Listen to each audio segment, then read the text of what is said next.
Bueno, hoy quería abordar, o sea, ahora empezó a grabar. Ok, yo quería abordar hoy aspecto que tiene que ver con la elaboración escrita de lo que es la revisión de la literatura, o sea, el marco teórico, que es la parte más odiada de todos los trabajos. Sí. Y que genera bastante, ay, es muy aversivo, ¿verdad? Hay muchas reglas y de alguna forma también genera bastante incomodidad porque hay muchos detalles a tener en cuenta. A diferencia de otros estilos de redacción, ¿verdad? Como en ciencia de la salud se usa, por ejemplo, normas Vancouver, eh, la reglamentación en citación en artículos de ciencia de la salud solamente se basan justamente en ordenar las citas en función del orden de aparición, ¿verdad? Y es una numeración ya sea por subíndice o entre paréntesis al final del párrafo, que después le voy a mostrar que se puede llegar a hacer, ¿verdad? Y en referencias bibliográficas tiene otro orden de aparición de los caracteres de la fuente, a diferencia de los que nosotros tenemos en normas APA, ¿verdad? La Asociación Americana de Psicología reglamenta, ¿verdad? Para las ciencias sociales el estilo de redacción, el formato del archivo, o sea, del manuscrito, sería del artículo, y así también qué características deben tener las citas, tan directas como citas indirectas. O sea, las citas directas son las citas textuales y las citas indirectas son los parafraseos o parafrasis también se les suele decir. Eh, y normas APA tienen en cuenta muchos detalles, cosa que en otros estilos de redacción no tanto, ¿verdad? Por ejemplo, el hecho en que en cita se tiene que tener en cuenta los autores, la cantidad de los autores, el año de publicación y así también, por ejemplo, en algunas circunstancias, el número de página de la fuente citada e incluso si no tiene número de página, el párrafo, ¿verdad? Y uno debe estar a la par de que va escribiendo, ya realizando su referencia bibliográfica, porque hay detalles que se deben cumplir, como apellido inicial del autor, si son 20, hasta 20 autores se pueden integrar en una referencia, el año de publicación de la fuente, el título de la fuente, si es un libro, si es un artículo, tiene su formato. Eh, por ejemplo, en otras ocasiones, por ejemplo, se colocaba el DOI de la fuente consultada y ahora prácticamente incluso el ISBN, ¿verdad? Que son las codificaciones de las fuentes literarias, o sea, del libro, por ejemplo, en algunas circunstancias, o en el caso de revistas escritas, o sea, publicada textualmente, eh, también, ¿verdad? Ahora, la séptima edición como que es un poquitito más amigable, solo que estamos en un proceso de adaptación de pasar a lo que es la sexta edición a la séptima edición de formato de citación, ¿verdad? Y también de que dónde podemos encontrar fuentes de confianza, que es una de las cosas claves, porque muchas veces lo que se trata de hacer es consultar o se les solicita a los estudiantes que consulten a fuentes de confianza. Sí, esperen que un ratito no me está grabando bien. Ahí está. A ver, a ver, a ver. Ahí está. Porque no me aparecía. Ok, ahí está. Bueno, la revisión de la literatura inicia justamente desde la selección del tema, ¿sí? Como yo les había mencionado, muchas veces es importante en dónde vamos a encontrar fuente de confianza, o sea, datos de primera mano, a diferencia de consultar algunas páginas comerciales de Internet. Una de las cosas que se critica mucho o se trata de ver el asesor metodológico que le corresponda cuando presente su trabajo final de grado y también el tutor es de dónde quitaron la información, ¿verdad? Porque justamente muchas veces hay fuentes que no pasan por una revisión de calidad relacionado al tipo de datos que puede llegar a ofrecer dentro del material.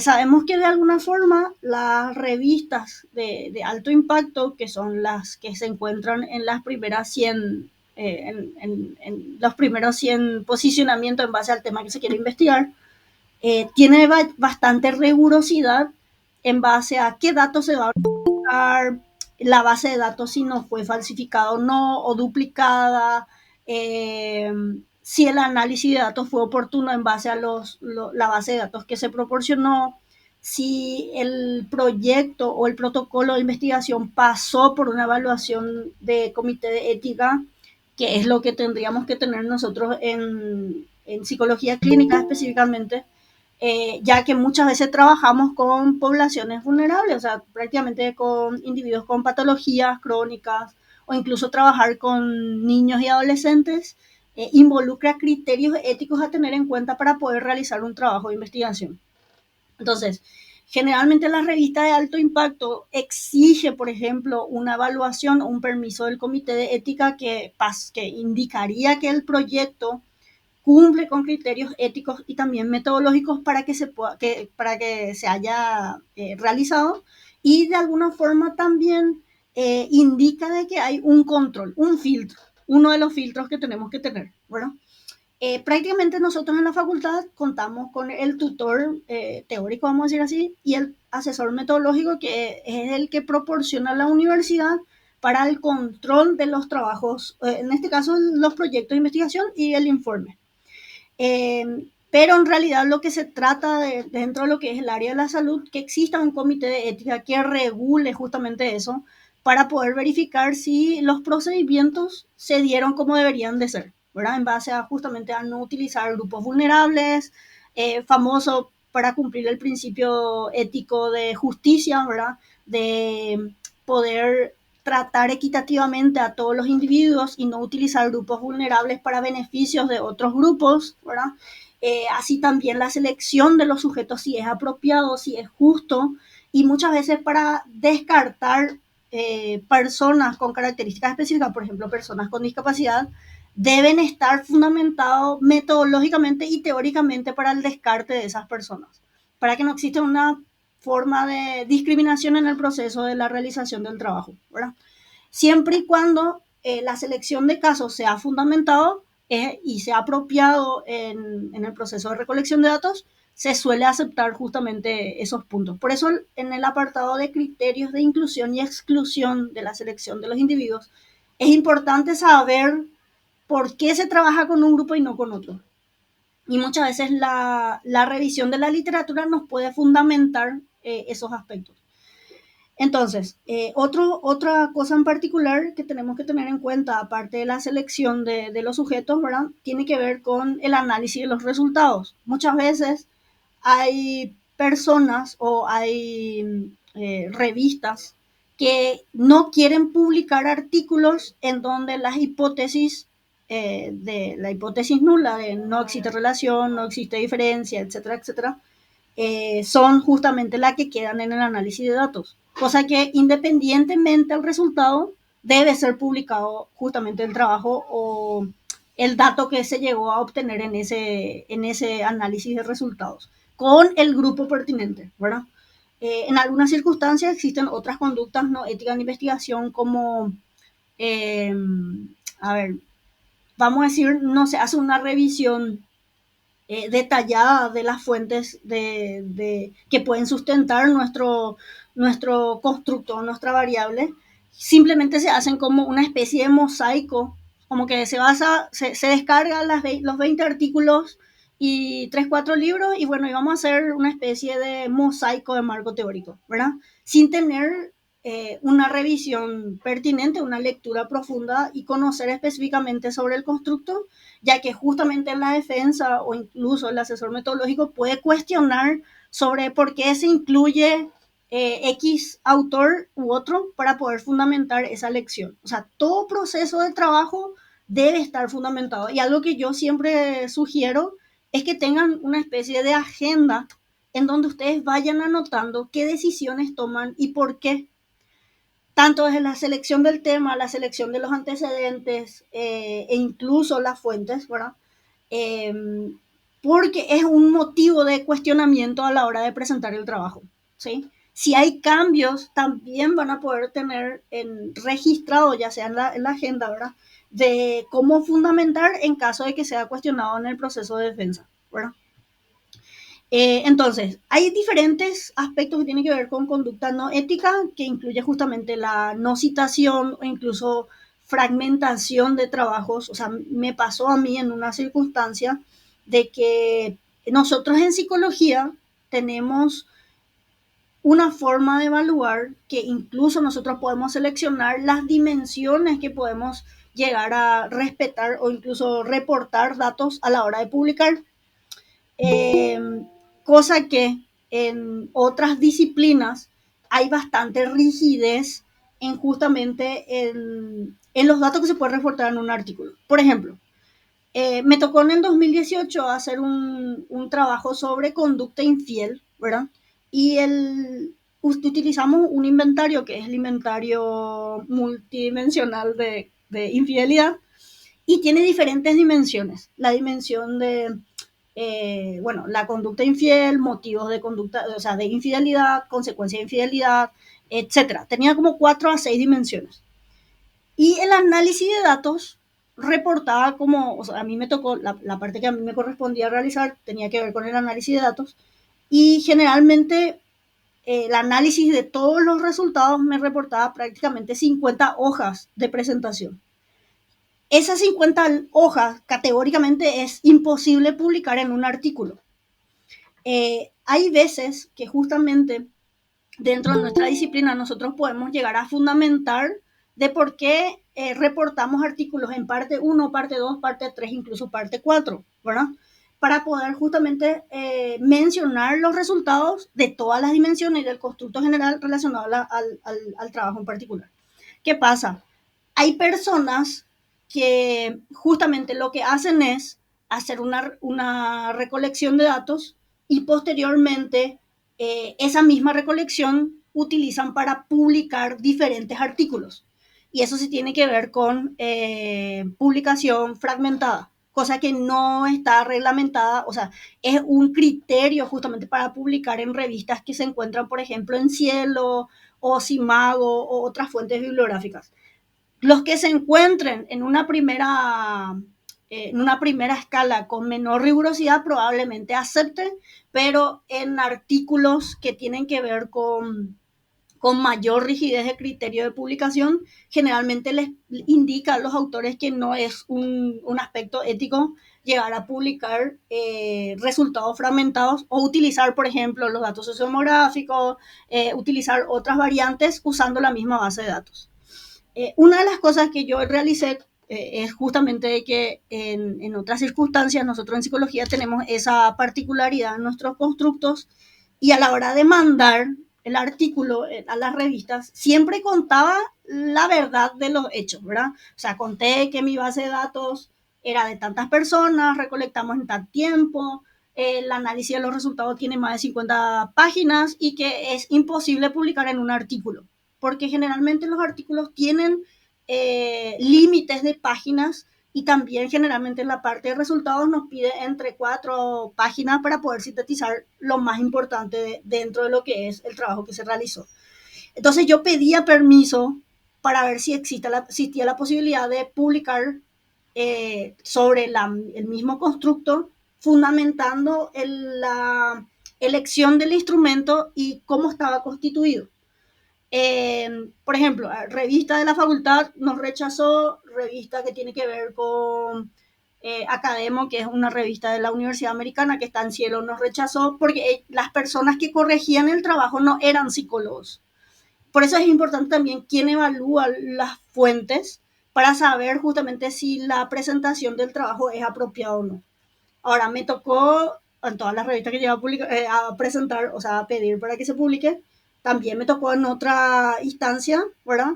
E incluso pensé en mandar en donde el autor del test es revisor para ver si él entendía la presentación del trabajo como tal, ¿verdad? Bueno, lo que sí estábamos intentando, que es algo que suele ocurrir en varios lugares, hasta que finalmente la fundamentación me ayudó justamente a poder ser aprobado el trabajo, ¿verdad? Pero siempre se tiene en cuenta de que la revisión sea apropiada. Entonces es importante tener en cuenta en dónde están, de dónde también bueno, van a publicar el trabajo y qué criterio de calidad se tiene, ¿verdad? Entonces, no siempre los artículos de revista, por el simple hecho de publicarlo, tienen también un criterio de calidad relacionado a la información que reporta. Categóricamente las fuentes que son de primera mano de revistas de alto impacto tienen mayor credibilidad a diferencia de revistas que se encuentran en plataformas como por ejemplo, bueno, hay tres niveles, como le dije, de rigidez. Hay un área que tiene que ver con Latindex, la revista de nuestra facultad está en esa base de datos, pero ya es una primera escala para poder empezar. El segundo nivel tiene que ver con las revistas que se encuentran en Cielo, y en un tercer nivel prácticamente, que es más rígido, son las que se encuentran en la plataforma de Simao o revistas que se encuentran indexadas o representadas dentro de la Web of Science, o sea, la web de la ciencia, ¿verdad?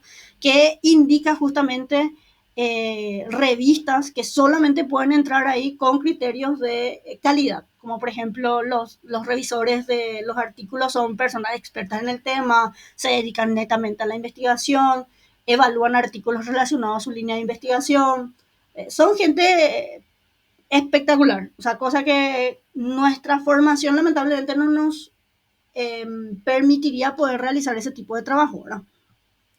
Entonces, algo que se está buscando mucho es la revisión de los artículos, de los datos, para que ustedes también puedan seleccionar adecuadamente las fuentes, ¿verdad? Entonces, un tiempo, o sea, entre el 2008 y 2010 se criticaba muchísimo, por ejemplo, el hecho de usar Wikipedia como fuente, ¿verdad?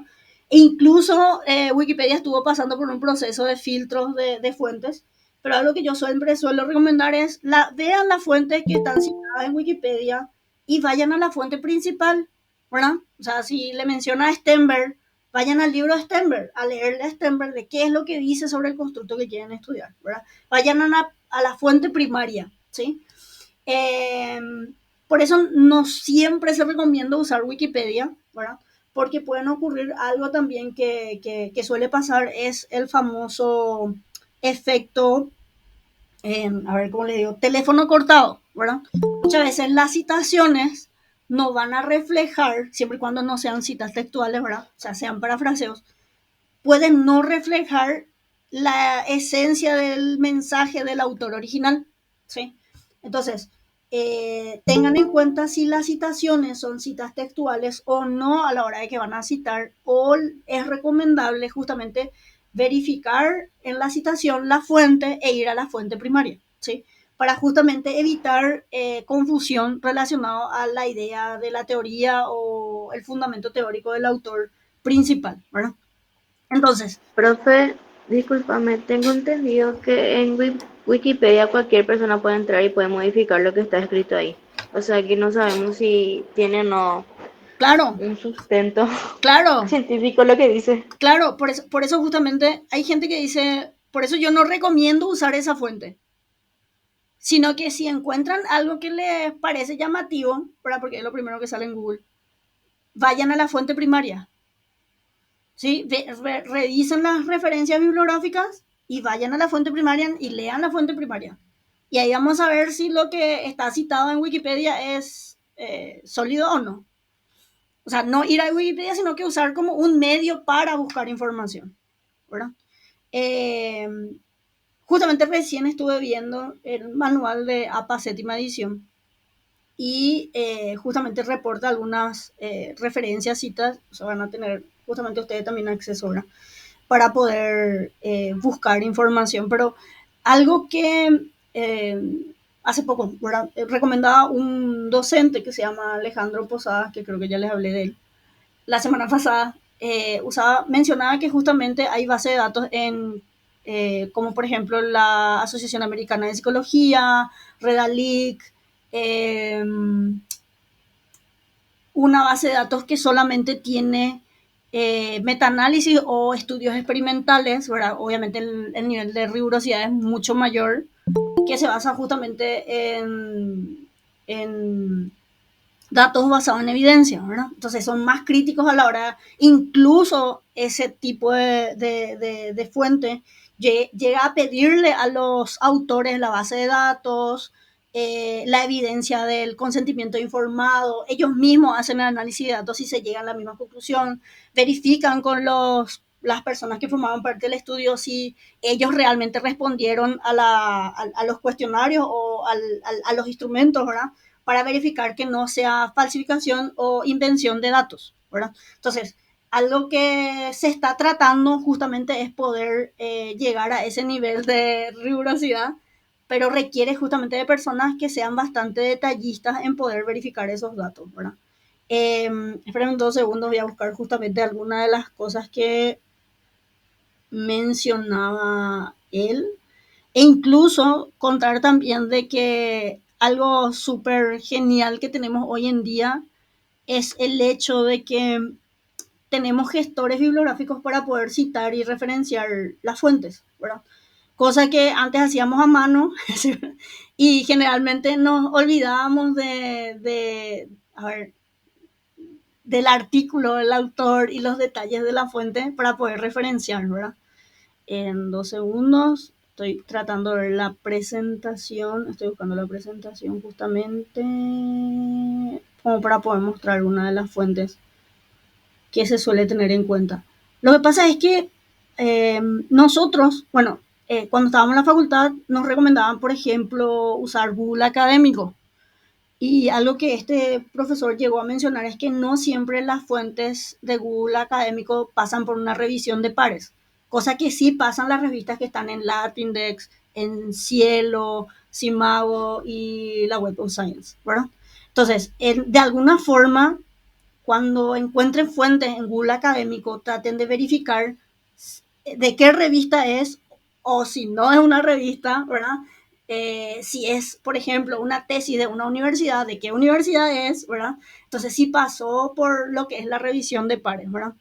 Muchas veces tenemos academia.com, que la gente sube nomás sus presentaciones, o sea, sus trabajos. O sea, yo llegué a subir mi tesis de licenciatura y la tesis de maestría, pero justamente después de haber defendido categóricamente. Pero, por ejemplo, sería mucho más riguroso si accedemos justamente a un artículo y contactar con el autor principal para ver si se puede utilizar, por ejemplo, los instrumentos que están dentro, ¿verdad? Incluso el usar instrumentos, ¿verdad? Genera bastante eh, controversia si el autor del instrumento o test no quiera pasar por lo que es eh, bueno, venderle a una editorial para poder ganar dinero del instrumento, ¿verdad? Esperen que voy a buscar, acá está. Él lo que suele mencionar, esperen que un ratito voy a ir a lo de las fuentes, es usar justamente, eh, aquí está. Bueno, este habla de basada en evidencia, o sea, niveles de evidencia de los materiales. No estoy encontrando las fuentes, por un ratito, pero eran, acá están. ¿Dónde encontramos información de calidad? ¿Verdad? O sea, de verdad. Cochrane, que yo le dije, es una base de datos en donde se reportan ensayos clínicos, o sea, estudios experimentales, ¿verdad? O aleatorizados, estudios experimentales o incluso cuasi experimentales, que es no aleatorizados. Obviamente, PubMed, ¿verdad? Lo que tenga que ver con salud, ¿verdad? Todo lo que tenga que ver con salud, ya que en las revistas para que se encuentren o sea, los artículos que se encuentren en estas plataformas pasan por un criterio de revisión bastante rígido. O sea, no cualquiera llega a publicar en esos lugares, ¿verdad? Tenemos APA, ¿verdad? O sea, la Asociación Americana de Psicología y otras fuentes. Walker Kullers creo que es de ciencia de la salud, incluso hay libros también. Y los que nosotros tenemos acceso en español Latinoamérica, Red League, ¿verdad? Y algunas revistas que se encuentran en Cielo también, como para poder buscar. Como les dije, hay niveles de calidad incluso entre las revistas por la revisión. Entonces, muchas veces no es importante eh, justamente no saber sobre un contenido, sino encontrar la fuente que nos dé información de mayor calidad. Entonces, si van a usar Google Académico, yo les recomendaría de que verifiquen de dónde, o sea, principalmente dónde se encuentra esa información. Si es un repositorio de una universidad, o sea, pueden llegar a citar. Si es de una revista que tiene revisión de pares, o sea, de personas que verifican la calidad de la información, que es a doble ciego, obviamente, y también si tiene cuestiones de criterio de rigidez relacionado a lo metodológico y también a lo que es la base de datos, utilicen como fuente primaria, ¿verdad? Muchas veces, lamentablemente, hay libros de personas muy importantes, como me pasó a mí al hacer el trabajo final de grado de licenciatura, que yo no encontraba el libro base, o sea, fundamental sobre la teoría del amor de Stenberg. Me pasó a mí que tenía la tesis de la profe Alicia Martínez, tenía lo que mencionaba el profe José Britos, pero no encontré el libro original. O sea, llegué a mandar a hacer una búsqueda en Argentina, ¿verdad? Porque sabemos que en Argentina hay bastante libros. Y la profe Alicia Martínez tenía el libro, me llegó a prestar, y ahí estaba el test que yo tenía que utilizar. Tenía dos opciones. O la editorial me daba, o sea, Paidós me daba la autorización de usar el test, o le escribía a Stenberg para que me responda, ¿verdad? Obviamente encontramos con mi compañero encontramos el currículum de Stenberg, le escribimos, nunca nos respondió, ¿verdad? Pero algo que esperábamos es que por lo menos la editorial Paidós nos daba autorización de usar el test de los componentes del amor de Stenberg, ¿verdad? Porque estaba en español, ya se utilizó con personas en Latinoamérica, entonces nos daba más, vamos a decir, había más criterios para poder usar ese. Obviamente, Paidós no nos dio la autorización, entonces teníamos que buscar la opción B, o sea, cuál es el autor que tiene una similitud de teoría basándose en lo que dice Stenberg, porque era el único que basaba en un modelo basado en el análisis factorial, en cómo estaba compuesto el amor como constructo, ¿verdad? Y le encontramos a otro autor que se llama Carlos Yela, que es español, de la Universidad Autónoma de Madrid, y le escribimos, ¿verdad? Solo que en ese tiempo, por ejemplo, su artículo donde estaba el instrumento prácticamente estaba solo y exclusivamente en inglés. Bueno, ¿qué ocurrió? Le pedimos autorización para usar el instrumento, nos dijo que sí, siempre y cuando compremos el artículo, ¿verdad? Entonces, hay base de datos en donde hasta el momento, ¿verdad? No tiene acceso libre a la información, pero hay una especie de presión social, ¿verdad? Para que sea accesible a todos, para poder justamente verificar los resultados, replicar los estudios, entre otras cosas, ¿verdad? Hicimos la adaptación del instrumento al español, usamos el proceso, lo que es la adaptación cultural y la traducción y retraducción que suele pasar. Pasamos por juicio de expertos, ¿verdad? Porque él nos dio el instrumento que estaba en español que se hizo en España. Hubiese sido más fácil que compremos el artículo y nos digan, bueno, les paso el español, ¿verdad? Para no pasar por todo ese proceso. Lo que sí tardamos bastante en poder hacer el trabajo justamente por esas particularidades. Por eso yo siempre les digo, vean si lo que ustedes quieren medir, ya hay un instrumento utilizado, por lo menos en Latinoamérica, que nos sirva como arranque de poder dar inicio al trabajo, ¿verdad? O si quieren hacer un instrumento, o sea, se puede llegar a hacer, solo que va a llevar bastante tiempo, ¿verdad? Entonces, la revisión justamente de la literatura se hace justamente de la selección del tema y ustedes van a darse cuenta en los artículos e incluso algunos libros, hay libros de evaluación psicológica que reporta justamente eh, información del instrumento, incluso si es factible o no, o si es bastante complicado acceder a una población que les ayudaría a tomar decisiones y a fundamentar las decisiones que ustedes van a realizar, ¿verdad? Para evitar justamente errores, que es lo que comúnmente se trata de realizar. Entonces, eh, entonces el marco teórico es el conjunto de esa información del constructo que fundamenta justamente la investigación que se va a realizar y parte la revisión de la literatura desde la selección del tema, ¿sí? De alguna forma, categóricamente ayuda a lo que es expandir o ampliar información acerca del constructo. Sabemos que se sabe, incluso muchas veces en los artículos o libros menciona qué debilidades tiene una teoría que todavía no está explicando acerca de un tema, ¿verdad?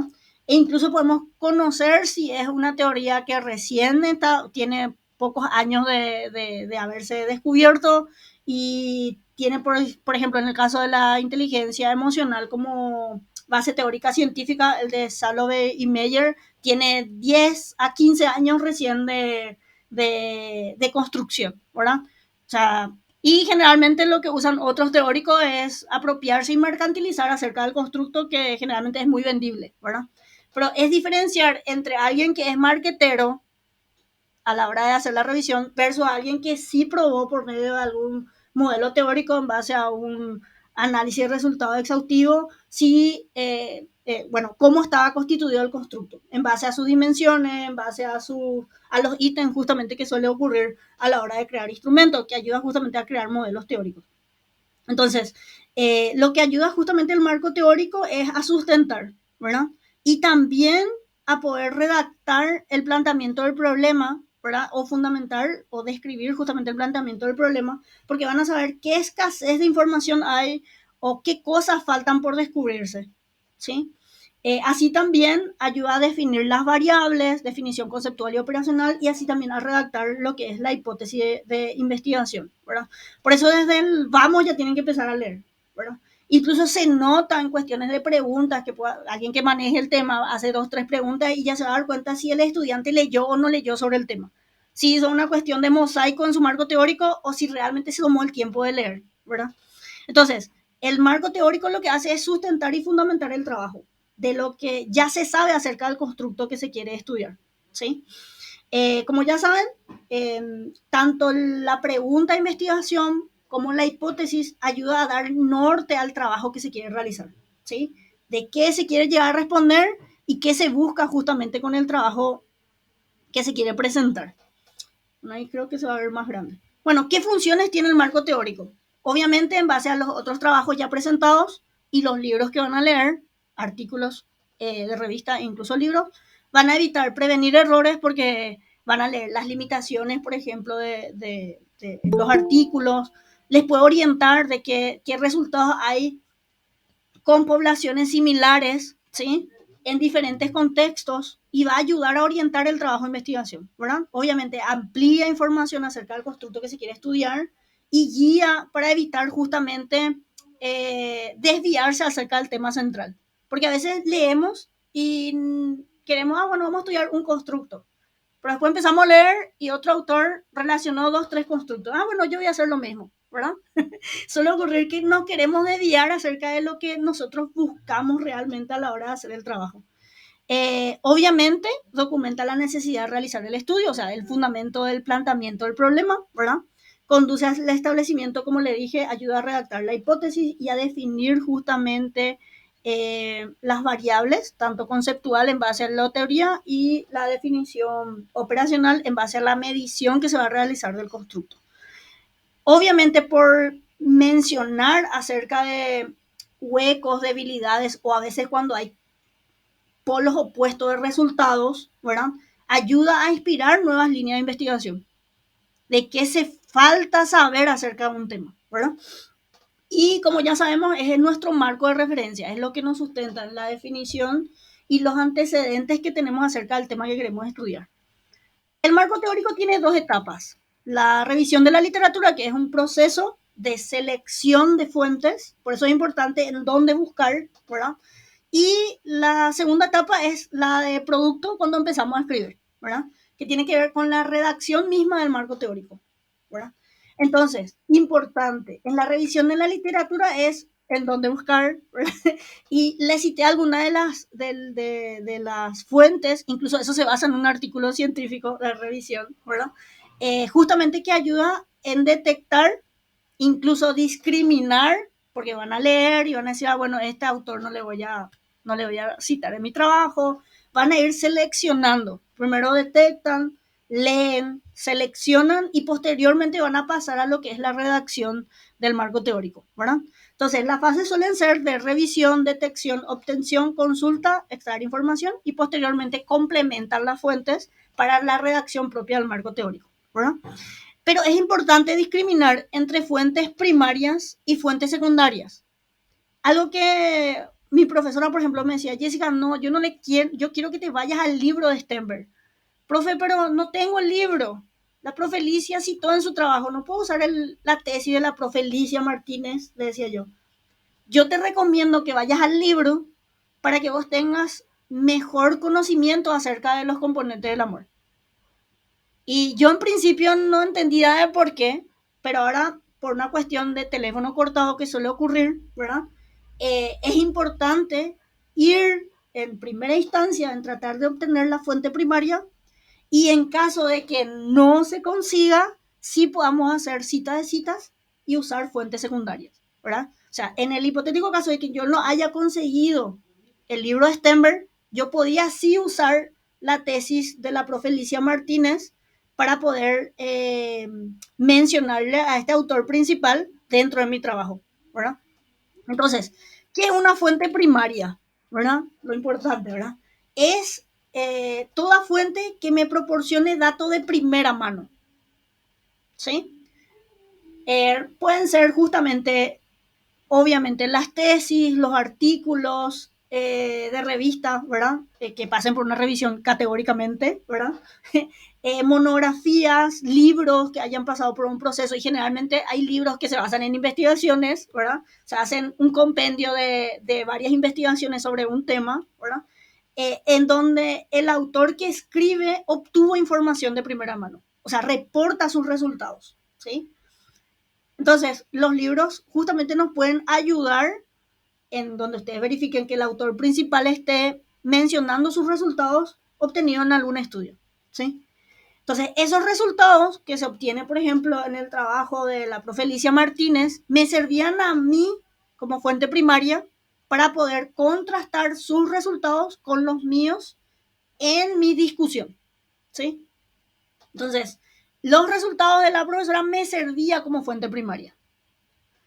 Ahora, la fuente secundaria es cuando obtenemos datos de segunda mano basándose en fuentes primarias. O sea, para hacer la analogía otra vez, la profe Licia tenía el libro de Robert Stenberg y ella citaba los componentes del amor, la teoría del amor de Stenberg, los tipos de amor según Stenberg, y como yo no podía acceder al libro de Stenberg, su marco teórico me servía como fuente secundaria, ¿verdad?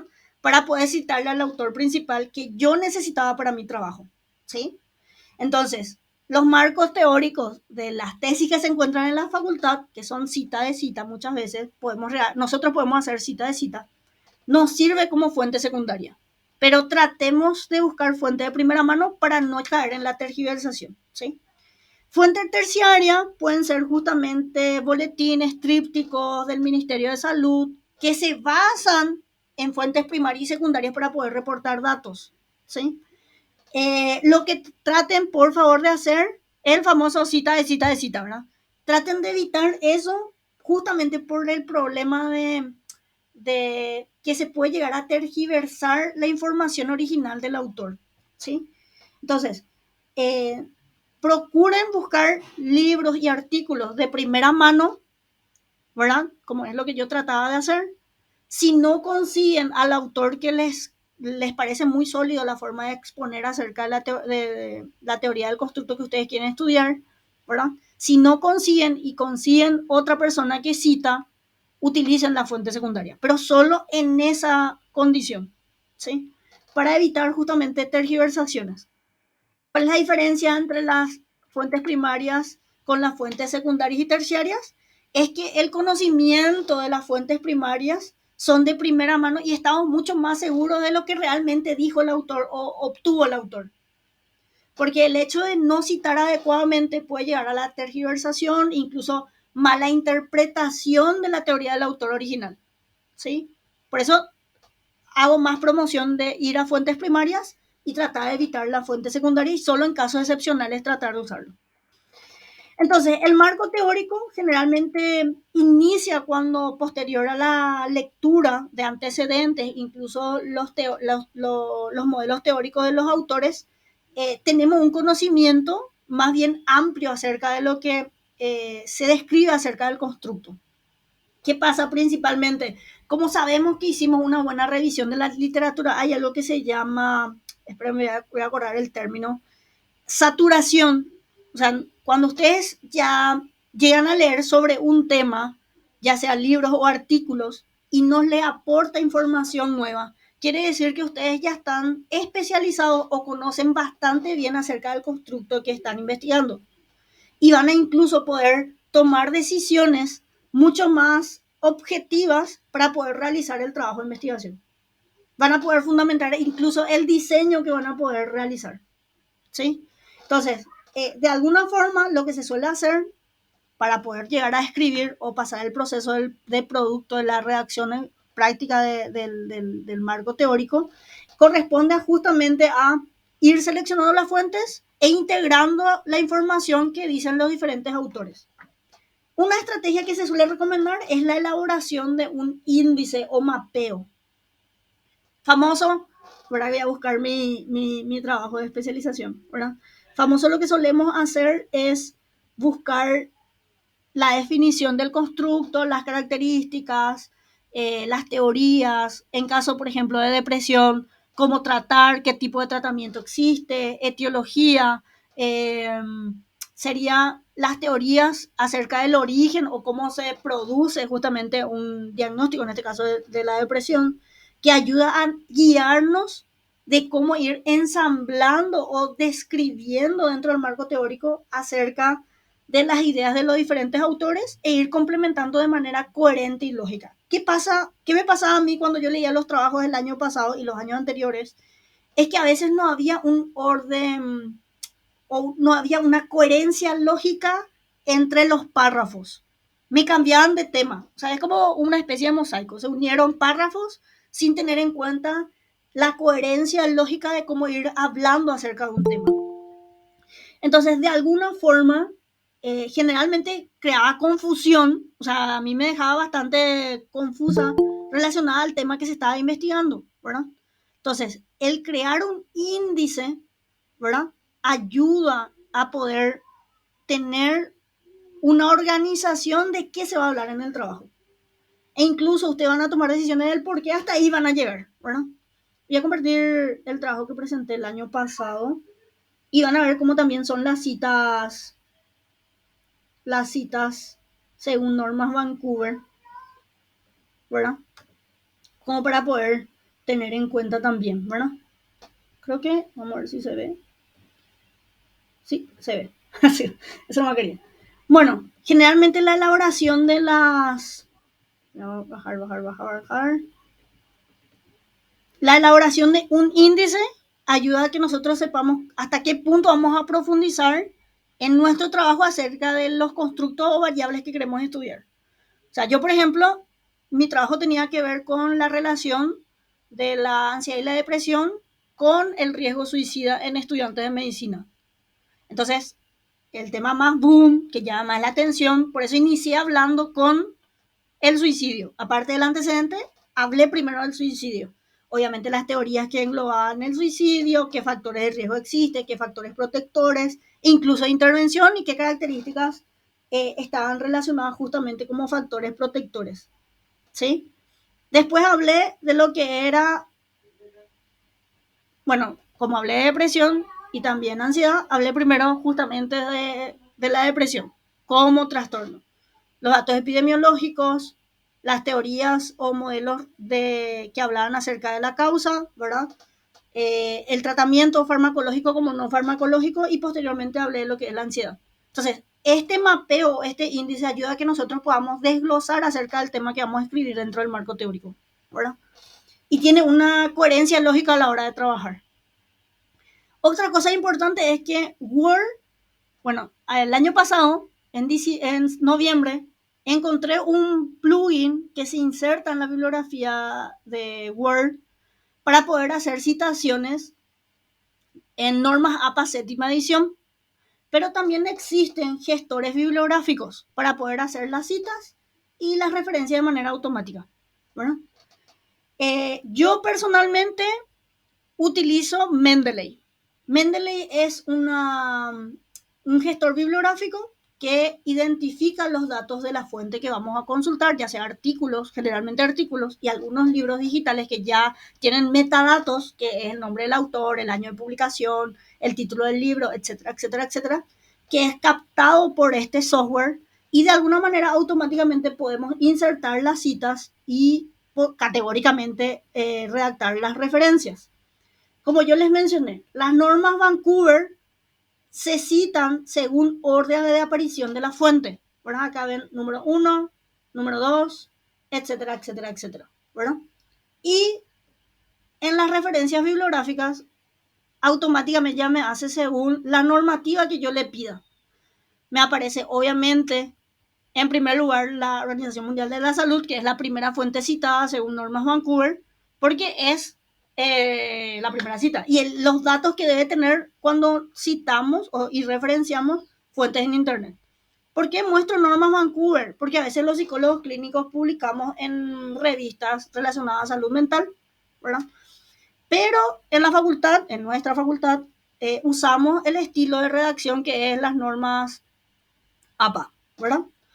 E incluso, para que voy a tratar de entrar al software, para que voy a dejar de compartir, voy a tratar de buscar el software. 4500 pestañas abiertas tengo. A ver, Mendeley, Mendeley, Mendeley. Acá te encontré. A ver, a ver.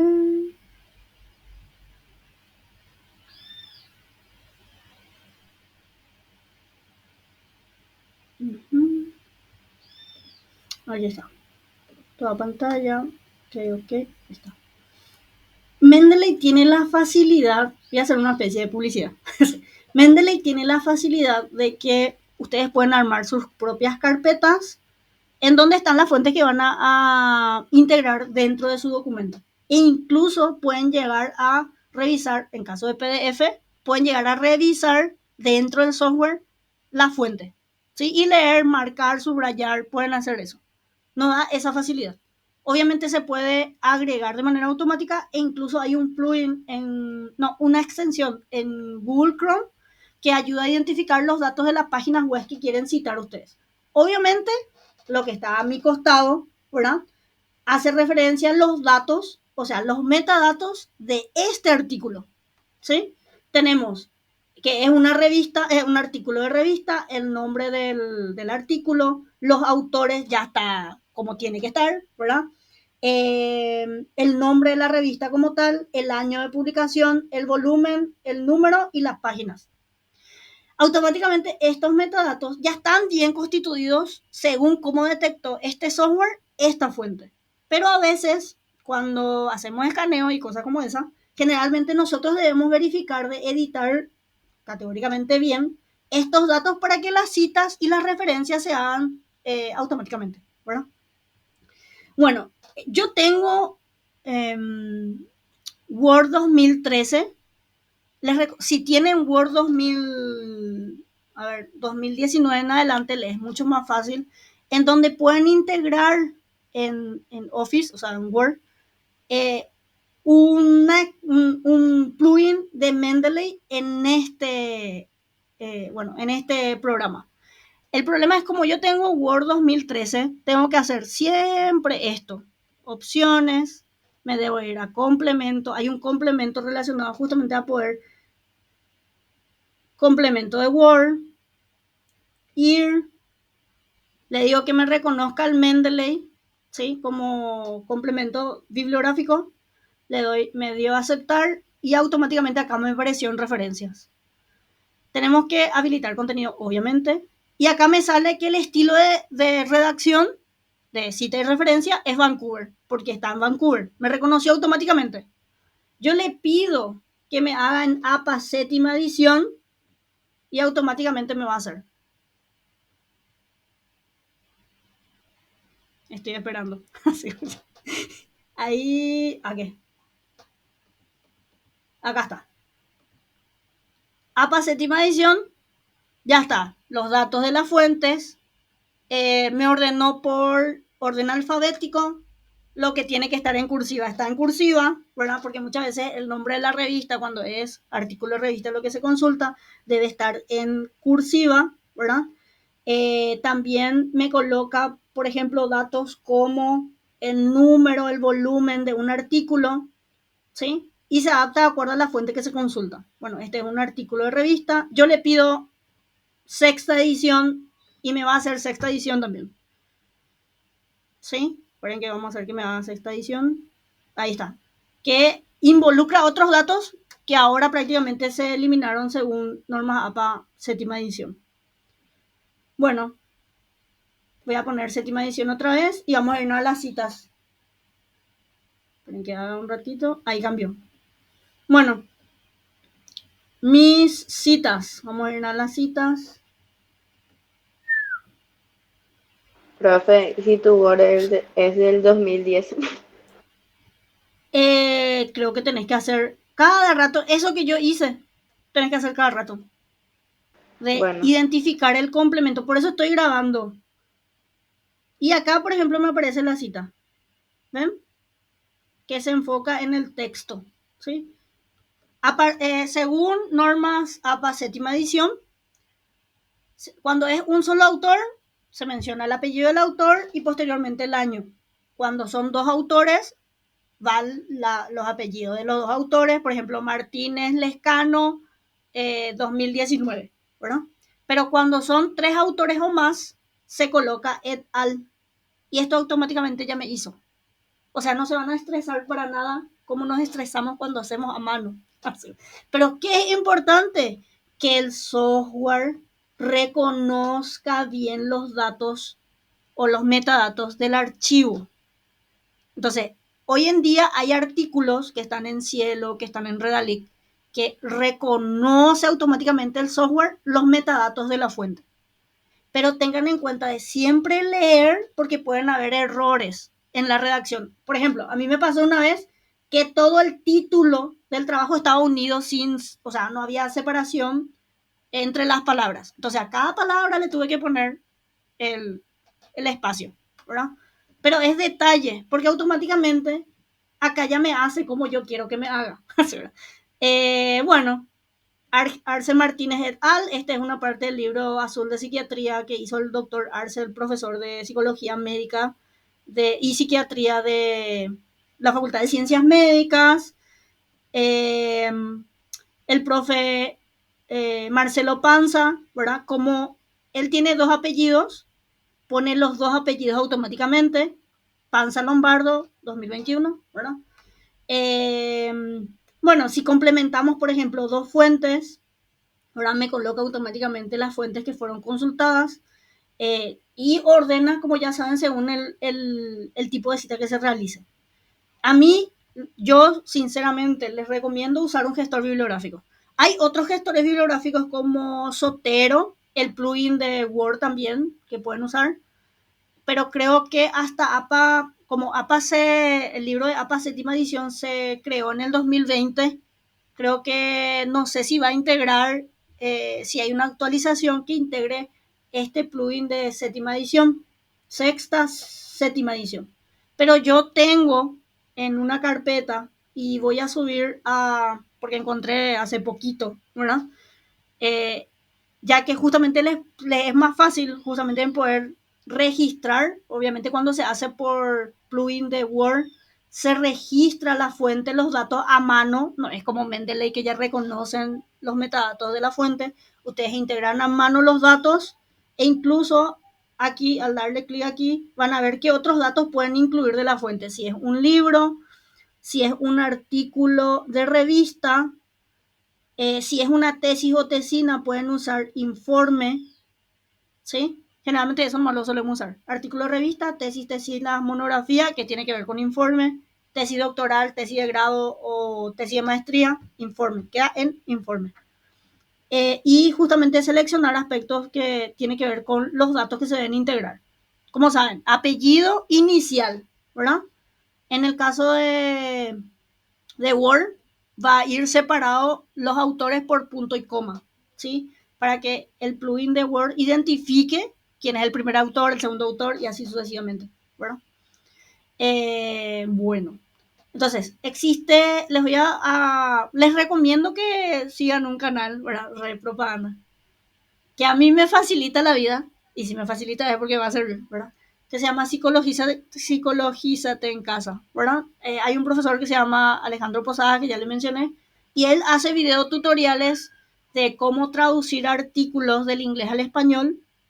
También tiene tutoriales de cómo usar Zotero y de incluir justamente Zotero también para poder citar las fuentes, tanto en la extensión en Google Chrome como también como para poder incluir, así como está acá también, Zotero en Word, ¿verdad? Mi Word es un poquitito viejito, por eso tengo que hacer a mano otra vez de poder identificar el complemento en el software, ¿verdad? Pero en serio, de todo corazón les digo, usen gestor bibliográfico y tengan una carpetita ordenada los antecedentes. Por ejemplo, una carpeta que se llame antecedentes y pongan el título, o sea, del archivo, ¿verdad? El título del trabajo. O pueden poner el autor y el título del trabajo, ¿sí? Apellido y el título. Y ordenar por orden alfabético. Y cuando van a citar, automáticamente ya van a encontrar en la carpeta donde está ordenada. Entonces, una carpeta de antecedentes y otra carpeta donde pueden estar los libros, ¿sí? Y mientras ustedes van integrando a la hora de escribir, ya van a tener en una carpeta ya organizada las fuentes que van integrando o citando dentro del trabajo. Porque a veces pasa que encontramos algo importante, ponemos ya sea cita textual o parafraseo, pero después no sabemos en qué archivo estaba, ¿sí? Entonces les recomiendo tener una, ¿cómo se dice? Una carpetita en donde vayan ordenando. Incluso pueden hacer una descarga de todas las fuentes que van a supuestamente verificar para su trabajo y después otra carpeta donde van a integrar los archivos, o sea, las fuentes que van a incluir dentro del trabajo. Y otra cosa muy importante, hay una diferencia entre referencias bibliográficas, esperen que, permiso, y bibliografía. Las referencias bibliográficas incluyen todas las fuentes que está citado dentro del documento. Y las bibliografías, aparte de las fuentes citadas en el documento, integra otras fuentes que fueron leídas en el trabajo, pero no están citadas. ¿Sí? Hay una diferencia, tema de examen, ¿verdad? Entre referencia bibliográfica y categóricamente entre bibliografía. Las bibliografías, perdón, las referencias bibliográficas sí o sí tiene todas las fuentes. Entonces, nosotros, ¿qué verificamos cuando corregimos las tesis y cosas así? Verificamos que la cita esté en la referencia. Eso también suele ocurrir. La gente cita bien, pero no está referenciado. O sea, a la par de que citan, referencian. Y si ustedes hacen con un gestor bibliográfico, van a actualizar automáticamente y va a aparecer en sus referencias la fuente que está citada. Otra particularidad para recomendar Mendeley, ¿verdad? Repropaganda, estoy un poquito marketingera, es que si ustedes eliminan una cita, automáticamente se eliminan las referencias, porque en el proceso del trabajo a veces cambiamos un autor por otro porque nos parece más explícito, más detallado, más amplio a la hora de poder exponer o explicar acerca de un tema, entonces solemos cambiar. Entonces Mendeley lo que hace es automáticamente actualizar la referencia, ¿sí? Le damos acá en actualizar, refresh, o a veces también lo que tiene que ver, ¿sí? En actualización y actualiza la fuente. Cosa que Sotero y Word no hace, ¿sí? Entonces, eso tiene que ver como para poder ir actualizando y eliminando cuando cuando se elimina cita o se cambian. O sea, las fuentes que van a llegar a realizar. ¿Qué más es importante? Profe, Sí. Mendeley es un software que podemos descargar así nomás. Sí. Y te registras como te registras en cualquier red social. Ah, ya, ya, ya. Acá está mi correo de adolescente. Así, bueno. Porque yo no pensé que iba a seguir usando. Aunque después, cuando te familiarizas, súper bien. Súper bien. Eh, Les puedo pasar la página también. O sea, le va a pasar a la delegada y descargan, ¿verdad? Entonces, Dale, profe. la ventaja de Mendeley es que, por ejemplo, yo puedo, famoso, nosotros leemos un material, ¿verdad? Subrayamos y después decimos, bueno, esto, si está en amarillo, voy a incluir en el trabajo. Si está en verde, veremos. O sea, yo suelo tener esa forma de poder, a la hora de hacer una lectura. Entonces, pueden llegar a seleccionar texto que quieren incluir y en el hipotético caso, como acá hay una cita de cita, porque acá está referenciado, yo puedo hacer cita de cita dentro de mi trabajo, ¿sí? A la hora de poder incluir dentro de lo que es el trabajo final de grado, el manuscrito o artículo que se haga, ¿verdad? Entonces, Eh, Antes, cuando no existía esto, hacíamos a mano, nos equivocábamos y el trabajo de la facultad tiene errores en referencia justamente porque no llegué a poner todo el título del trabajo de la profe Alicia Martínez. Bueno, y después cuando sabes mucho ya te das cuenta que limitaciones tiene el trabajo también, ¿verdad? Pero el hecho de usar gestores o los plugins, ¿verdad? Ayuda a que se pueda evitar este tipo de errores, ¿verdad? Entonces, es importante la buena lectura acerca del tema para poder justamente fundamentar acerca del trabajo. Y como les decía, hay teorías que están muy bien desarrolladas y hay otras teorías que tienen poquitos años de nacimiento, por así decirlo, ¿verdad? O incluso no están pasando a nivel de teoría, sino modelos, ¿sí? ¿Sí? El famoso cuando inició recién el modelo estímulo-respuesta, estímulo-organismo-respuesta, y después se le puso un nombre, bueno, le vamos a poner conductismo, ¿verdad? O sea, después los resultados de varios estudios, se le llegó a dar un nombre a todo eso, ¿verdad? Entonces, dependiendo de la teoría también, ustedes van a verificar qué tan se está profundizando acerca del constructo que quieren estudiar y también van a saber discriminar entre fuentes que son teorías científicas y otros que todavía no están pasando por una comprobación. Cosa que pasa con el ejemplo de inteligencia emocional. Inteligencia emocional, alguien dice inteligencia emocional y lo primero que le viene a la cabeza es Goleman. ¿Es así o no es así? Todos están eh, asociando el constructo de inteligencia emocional con Daniel Goleman. Pero Daniel Goleman no es un teórico científico, sino que habla del constructo, pero él no lo descubrió, sino que fueron otros autores. Y había diferentes modelos, pero solo uno es científico. Entonces, ustedes van a poder discriminar entre alguien que haya pasado por un modelo de verificación y replicación de otros estudios, porque van a ver qué tanto se le cita, por eso es importante la cantidad de las citaciones que tiene un autor, y así también de quienes aprovechan esa información para, no sé, crear libros, pero no necesariamente con fines de ampliación de información basándose en psicología basada en evidencia, justamente, ¿verdad? Sino hacen libros de autoayuda, libros para empresas que hablan de recomendaciones para aplicar, pero no está probado si eso que recomienda eh, sirve en la realidad. A eso es lo que voy, ¿verdad? Porque se pueden hacer libros de autoayuda y demás, pero lo que pasa es que con el título de algo psicológico. El punto es si eso está probado de que funciona, ¿sí? Van a notar muchas cosas relacionadas a ser un poquitito críticos a la hora de buscar fuentes, ¿verdad? Entonces, lo que solemos hacer es verificar qué tan desarrollada está la teoría y vamos a ver que algunos sí tiene varios años, en cambio algunos recién están en pañales y hay descubrimientos, ¿verdad? Justamente acerca de lo que ustedes quieren llegar a estudiar, ¿verdad? O algunos estudios que tienen resultados contradictorios y que, vamos a decir, ayudaría a que se siga profundizando a esa arista del tema en particular para verificar cuál de los resultados, o sea, cuál de las hipótesis prácticamente se llega a descubrir a futuro con mayor evidencia mediante a los estudios que se lleguen a realizar en diferentes contextos, con poblaciones diferentes, etcétera, etcétera, ¿verdad? Entonces, como les dije, dentro del marco teórico traten de tener la ramificación o índice que sea como guía de cómo profundizar acerca de un tema o generalmente tener aparte los autores que van a poder hablar, ¿verdad? Por ejemplo, yo, depresión, sí o sí voy a hablar de Aaron Beck, ¿sí? Que es un referente muy importante relacionado a la teoría que, vamos a decir, que origina prácticamente la depresión, ¿sí? Voy a hablar ahí se me fue el concepto, pero es sobre la visión negativa del mundo, visión negativa de uno mismo y visión negativa de los demás, ¿verdad?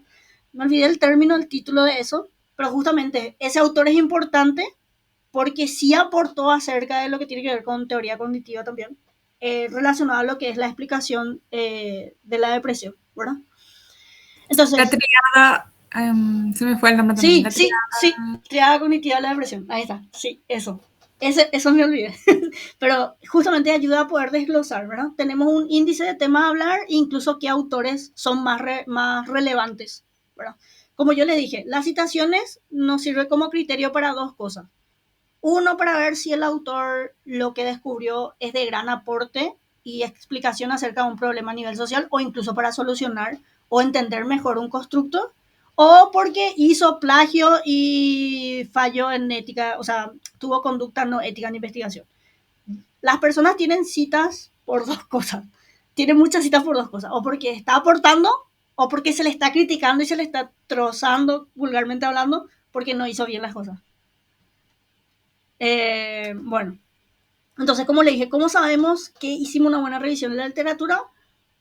Podemos explicar y conceptualizar bien el problema, manejamos acerca del tema en particular, quiénes son los referentes más importantes, y entendemos justamente sobre el constructo, y hay una saturación. Por más que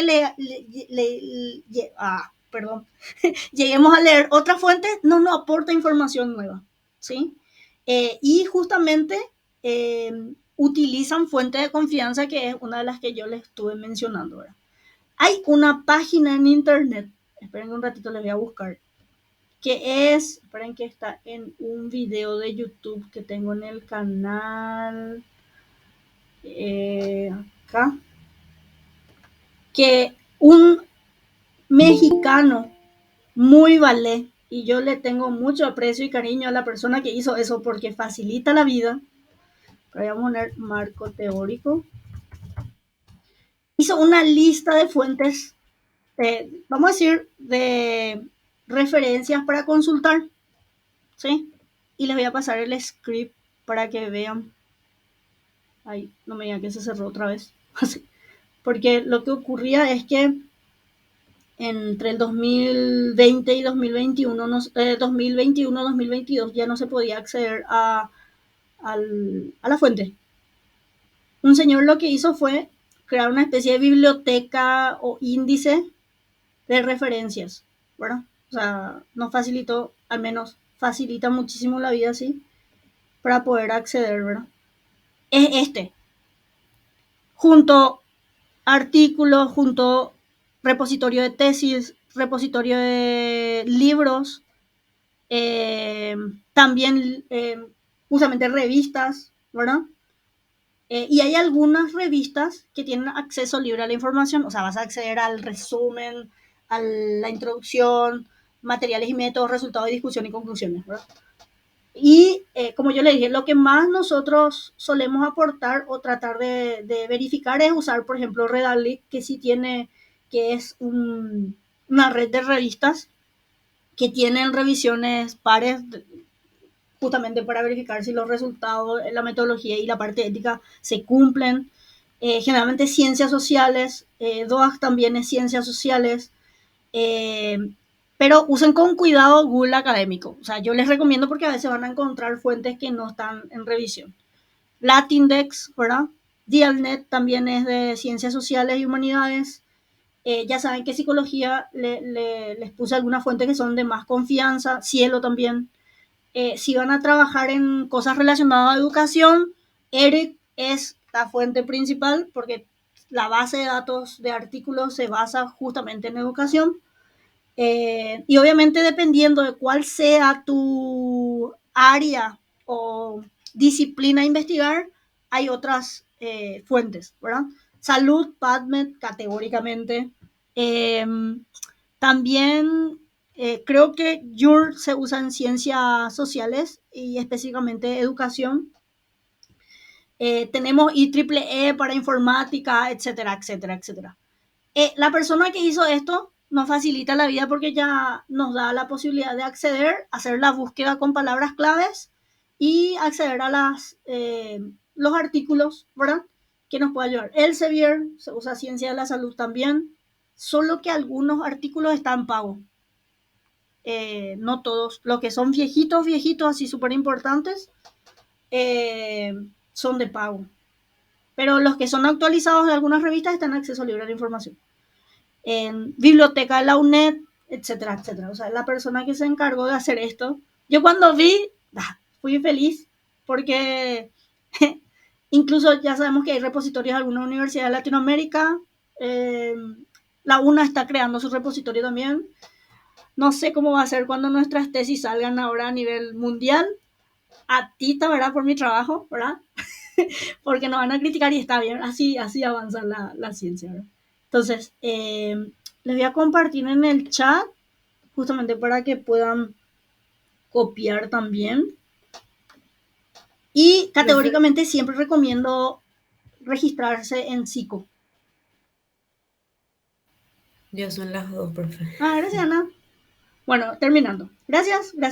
Bueno, terminando con lo que tiene que ver con la revisión, ¿verdad? En síntesis, ¿verdad? El resumen del resumen.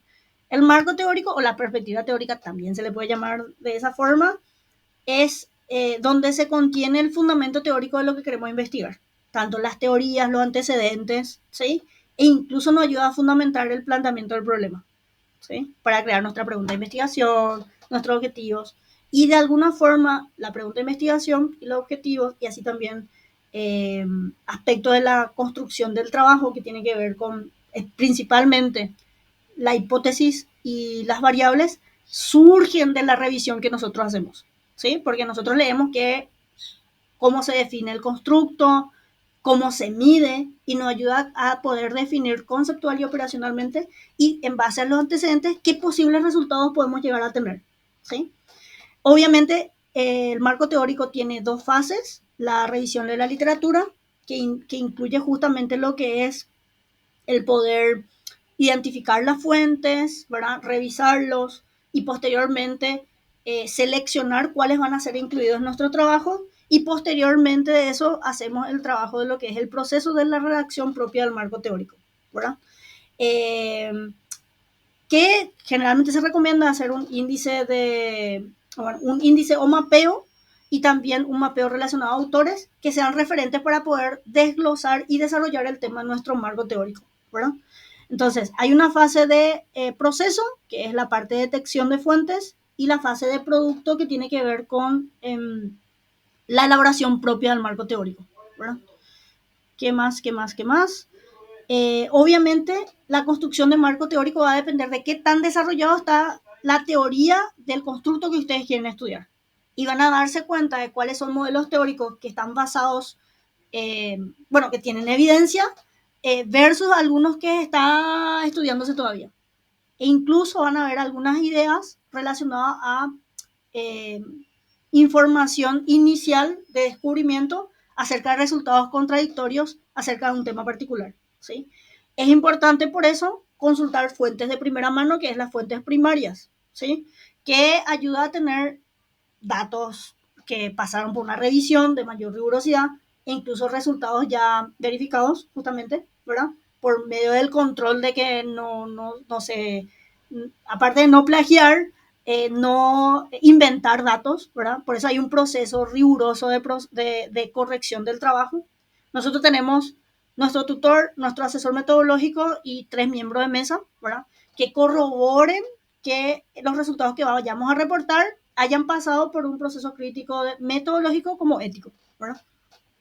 Entonces, se recomienda usar fuentes primarias porque vamos a obtener datos de primera mano y tratar de evitar, obviamente, las fuentes secundarias y terciarias, especialmente las terciarias, eviten, sino que justamente utilizar fuentes secundarias siempre y cuando no consigan la fuente primaria que necesitan para su trabajo, lo que me pasó a mí con Stenberg, ¿verdad? La profe Alicia nomás tenía en su trabajo, no conseguí el libro, entonces la única forma de que yo puedo usar la tesis, el apartado del marco teórico sobre los componentes del amor y la teoría del amor de Stenberg, era si yo no conseguía el libro, ¿verdad? Entonces, eso realmente se suele exponer dentro de los trabajos como cita de cita, ¿sí? Se hace cita de cita y les voy a ir pasando justamente los aspectos que tienen que ver con la elaboración del trabajo. Y como les dije, en el acta el reglamento disciplinario se habla justamente de que una falta grave en estudiantes es justamente plagiar, inventar datos, etcétera, etcétera, en el trabajo final de grado, ¿verdad? Entonces, ahora ya hay algo escrito, no sé cuál es la sanción, pero generalmente se trata de que el alumno tenga un comportamiento ético en investigación, ¿verdad? Por lo menos chiquitito que esté, si es un trabajo chiquitito, ese trabajo chiquitito que esté bien, ¿verdad? Que esté bien elaborado, ¿sí? Y voy a subir el nuevo reglamento de la facultad de la elaboración de trabajo final de grado. No cambiaron muchas cosas, solamente se basa en las normativas de APA séptima edición y cambiaron aspectos que tienen que ver con el tipo de letra. Estoy buscando dónde está eso. Tipo de letra, el margen, ¿verdad? Y algún orden que, por ejemplo, la hipótesis estaba antes, la hipótesis y definición de variables estaba posterior al marco teórico. Ahora, por ejemplo, en el protocolo, la hipótesis va debajo del objetivo de investigación y la definición de variables conceptual y operacionalmente va dentro del capítulo de metodología. Son esas cosas que cambiaron. El tipo de letra ahora es Calibri, creo que es Calibri y Arial, ¿verdad?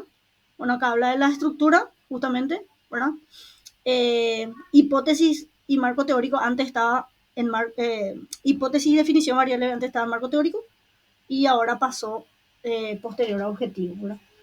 Después, eso, el resto en estructura se mantiene, o sea, de fondo se mantiene. Lo único que cambió es de forma, o sea, en el margen, en el tipo de letra, en el tamaño de letra, solo en eso cambió, ¿verdad? Y que las citas ahora se basan en normas APA séptima edición. Pero cambiaron justamente el margen, antes no era así. Esto principalmente fue lo que cambió, ¿verdad? Como para tener en cuenta. Y bueno, voy a ir subiendo incluso algunas cosas que encontré. Este es APAS sexta edición. El manual APAS séptima edición justamente estaba revisando. Les voy a ir subiendo también para que revisen y van a tener la presentación del profe Daniel Oviedo Sotelo, que hizo un buen resumen del libro que le va a servir como guía para poder hacer citaciones, eh, tanto citas directas o cita textual, como citas indirectas dentro de lo que es normas APA, ¿verdad? ¿Qué cosas ustedes quieren que les mostremos?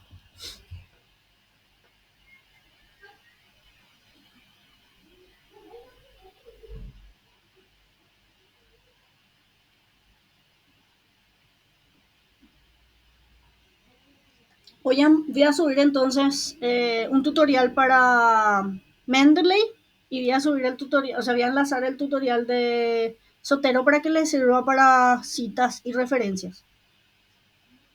Ah, bueno, qué gusto, qué bueno, porque Sí, eso profe, nos va a facilita, servir mucho. Sí.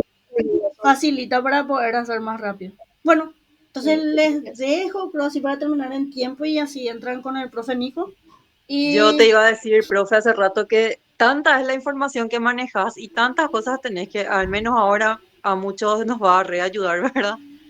Y justamente te iba a preguntar si no podemos crear alguna carpeta compartida en Drive, no sé dónde podamos o puedas compartir todo lo que, lo que nos pueda servir a nosotros para la elaboración de tesis. sí, o sea, ahora me inscribí en 3 cursos, eh, bioestadística y ensayos clínicos con gente en México, uno investigación en psicología de la salud, psicología clínica de la salud, y la verdad es que otro nivel es, o sea, yo me siento muy ignorante al lado de ellos, pero es porque ellos manejan inglés. Lamentablemente el idioma para mí es una limitante porque no me puedo actualizar rápido. Y como ellos usan fuentes en inglés, traducen y dan los cursos, ayuda a que yo también me pueda actualizar un poquitito más rápido, ¿verdad? Ahora empecé a estudiar inglés este febrero, marzo, ¿verdad? Empecé y bueno, voy a procurar, pero sí quiero mostrarle todos los tips que se suelen usar para poder aprender, ¿verdad? Si no, vamos a ir usando cosas que no están en la vanguardia. O sea, a nosotros en español nos llegan 5 o 10 años. Lo que nosotros decimos ahora. Pero ellos ya, no sé, yo paso vergüenza y prefiero equivocarme y así aprendo, ¿verdad? Pero la intención es poder compartir también con ustedes y así mejorar la calidad de los trabajos. Porque incluso si ustedes empiezan a comparar los trabajos de final de grado de gente de México, Perú y Colombia, es otro nivel.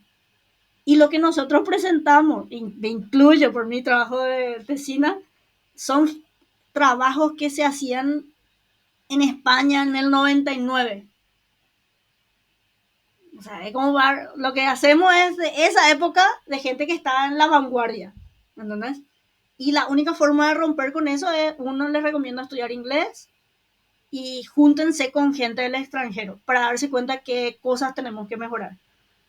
Y yo no, y reconociendo que nos equivocamos también aprendemos, ¿no? O sea, no, cosas que pasan, ¿verdad? Y bueno, les agradezco porque estuvieron, entonces pueden pasar nomás con psicometría y voy a ir compartiendo las cosas de a poquito. Cuídense mucho, pórtense bien y nos vemos el lunes o si no el miércoles, ¿verdad? Profe, ¿el PPT de hoy ya está en la plataforma? Sí, en marco teórico. Dale, dale. Gracias, profe. Dale, cuídense. Chao, profe, Chao, gracias. chao. Chao, profe. Chao, chao.